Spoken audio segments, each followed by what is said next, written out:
Official report या कहीं भी यह नहीं आया है कि दुष्कर्म किया गया। आरोपी ने बताया क्या? आरोपी जो था वो उसके स्कूल में, जब बच्ची जो स्कूल में पढ़ती थी उसके साथ पूर्व में उसकी दोस्ती थी और उस घर में आना जाना भी था उन लोगों का।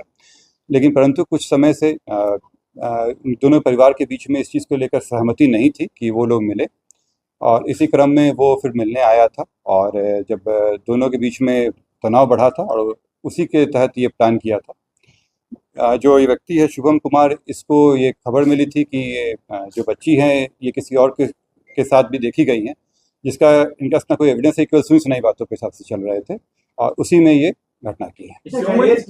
19 वर्ष के।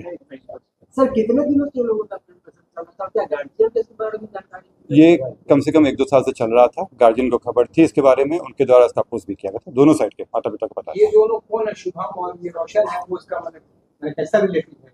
नहीं लोग, इसमें मैंने बताया प्रेम प्रसंग का मामला था। बालिक है दोनों दोस्ती का में है। अभी तक जो आया है उसमें ये पढ़ाई कुछ समय पहले करके पढ़ाई छोड़े हुए थे शुभम कुमार।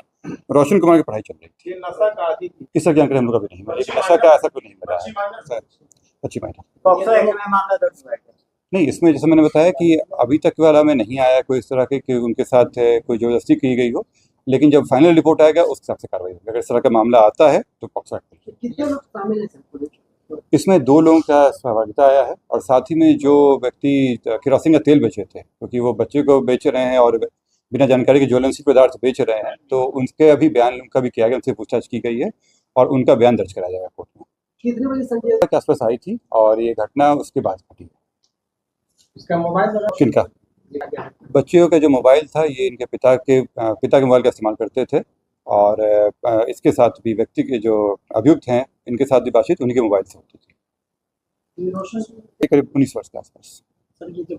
ये जैसे मैंने बताया कि पूर्व से सुनियोजित ढंग से आया था, क्योंकि पहले आने से पहले ये केरोसिन का तेल खरीदा था। पहले से ही प्लानिंग था इसका कि दोनों को मार देना है और इसी के तहत ये अंदर गया था।